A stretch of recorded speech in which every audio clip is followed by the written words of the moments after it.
பனையூரில் பஞ்சாட்சரம்னு ஒரு நாட்டு வைத்தியர் இருந்தார். அவர் ரண சிகிச்சை நிபுணர். எப்பேற்பட்ட புண்களையும் காயங்களையும் சீக்கிரமாகவே ஆத்திடக்கூடியவர். அவரோட புகழ் எல்லா இடத்துலையும் பரவி இருந்துச்சு. அவர்கிட்ட தினமும் நிறைய நோயாளிகள் வந்து சிகிச்சை பெற்று போனாங்க. அந்த நாட்டு மன்னனோட முதுகில் ராஜபிளவை ஏற்பட்டு அதனால் அவஸ்தைப்பட்டான். எவ்வளவோ வைத்தியர்கள் முயற்சி பண்ணி பார்த்தும் அந்த பிளவையை போக்கி குணப்படுத்தவே முடியலை. அப்போ கொஞ்சம் பேர் பஞ்சாட்சரத்தை பற்றி சொல்லி அவரை வரவழைச்சி வைத்தியம் செஞ்சு பார்க்கலாமே அப்படின்னு சொன்னாங்க. மன்னனும் சரி, இந்த நாட்டு வைத்தியனாலா என்னோட ராஜபிளவை மறைய போகுது? எனக்கு நம்பிக்கையே இல்லை. 10ஓடு 11ன்னு இவர்கிட்டமும் வைத்தியம் செஞ்சுக்கிறேன் அப்படின்னு சொன்னான். உடனே தனக்கு வைத்தியம் செய்ய அரண்மனைக்கு வர சொல்லி ஒரு கடிதத்தை எழுதி மன்னன் சில வீரர்கள்கிட்ட கொடுத்து அனுப்புனான். வீரர்களோ அந்த கடிதத்தை எடுத்துட்டு பனையூருக்கு போய் பஞ்சாட்சரத்துக்கிட்ட அதை கொடுத்தாங்க. பஞ்சாட்சரமும் அதை படித்து பார்த்துட்டு கொஞ்சம் யோசனை பண்ணிட்டு, இங்கே பாருங்க, மன்னருக்கு என்னோட வைத்தியத்தில் நம்பிக்கை இருந்தால் அவர் இங்கே வரட்டும், அப்போ நான் வைத்தியம் செய்கிறேன் அப்படின்னு பதில் சொல்லி அனுப்பிட்டான். வீரர்களோ தலைநகரத்துக்கு போய் மன்னன் கிட்ட வைத்தியன் சொன்னதை சொன்னாங்க. மன்னனுக்கு பக்கமாக நின்ற சேனாதிபதி கோபப்பட்டு, ஒரு பட்டி காட்டானுக்கு இவ்வளவு திமிரா? இப்போவே வீரர்களை அனுப்பி அந்த வைத்தியனை இழுத்துட்டு வர சொல்லற, உத்தரவு கொடுங்க மன்னா அப்படின்னு சொன்னான்.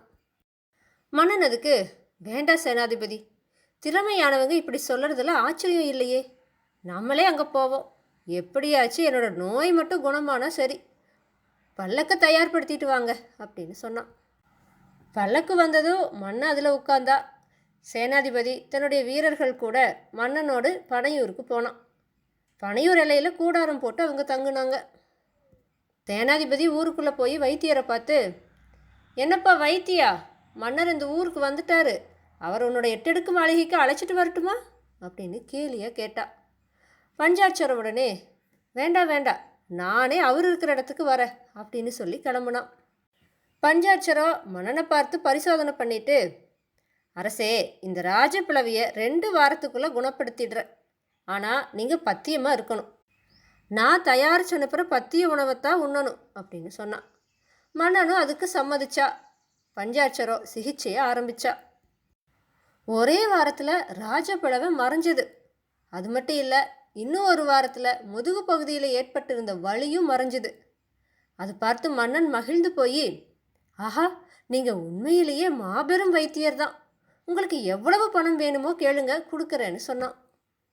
பஞ்சாட்சரம் அதுக்கு, அரசே, எனக்கு பணமெல்லாம் வேண்டாம், பகவானோட கிருபையால் எனக்கு இந்த வீடு கொஞ்சம் நிலப்புலன்களும் இருக்குது, இதனால் நான் சுகமாகவே வாழறேன், ஆனால் நான் கேட்குறது வேற ஒன்று, அதை நீங்கள் கொடுப்பீங்களான்னு கேட்டான்.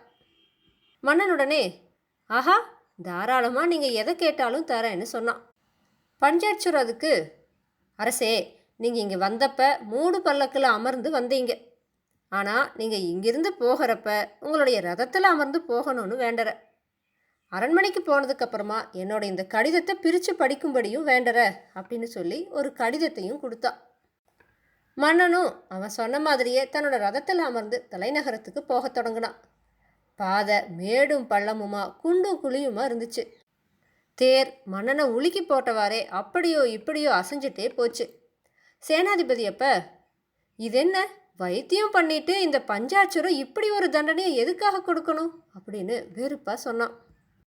மன்னனுடனே, சேனாதிபதி, இதுக்கு ஏதாச்சும் ஒரு நோக்கம் இருக்கணும், அரண்மனைக்கு போய் அவன் கொடுத்த கடிதத்தில் என்ன எழுதப்பட்டிருக்குது அப்படின்னு படிக்கிறதுக்கு முன்னாடி அதில் என்ன எழுதப்பட்டிருக்கும் அப்படின்னு என்னால் இப்போவே யூகிக்க முடியுதுன்னு சொன்னான். அரண்மனையை அடைஞ்சதும் மன்னன் தன்னுடைய அமைச்சர்கிட்ட, பனையூர் வட்டார அதிகாரியை வர சொல்லுங்க, அவன் அரசாங்க பணத்தை தன்னுடைய சொந்த உபயோகத்துக்கு பயன்படுத்திட்டு இருக்கா, விசாரிப்போன்னு சொன்னான். அமைச்சரும் அந்த அதிகாரியை வரவழைச்சா. மன்னன் அதிகாரிக்கிட்ட, பனையூருக்கு போகிற பாதையை செப்பனிட்டதாக கணக்கு காட்டினியே, ஆனால் அதை செப்பனிடலை, இது பற்றி அந்த கிராம அதிகாரி புகார் செஞ்சப்போ நான் நம்பலை, ஆனால் நேரில் பார்த்தப்பத்தா உண்மை என்னன்னே தெரிஞ்சுது, உண்மையை சொல்லு அப்படின்னு கேட்டா. அந்த அதிகாரியும் தான் அந்த பணத்தை அந்த வேலைக்கு பயன்படுத்தலை அப்படின்னு ஒப்புக்கொண்டா. மன்னன் அவனை வேலையிலிருந்தே நீக்கிட்டான். அதுக்கப்புறமா வைத்தியனோட கடிதத்தை மன்னன் சேனாதிபதி கிட்ட கொடுத்து படிக்க சொன்னான். அதில் என்ன எழுதப்பட்டிருந்துச்சுன்னா, அரசே, தங்களுக்கு நான் கொடுத்த கஷ்டத்தை மன்னிக்கவும். இப்படி கஷ்டப்பட்டு கொண்டுதான் என்னை காண நோயாளிகள் தினமும் வருகிறார்கள். அவர்கள் எவ்வளவு சிரமப்படுவார்கள் என்பதை தாங்கள் இப்பொழுது உணர்ந்திருப்பீர்கள். அவர்களுக்கு உதவ வேண்டுகிறேன் அப்படின்னு இருந்ததை அவன் படிச்சான்.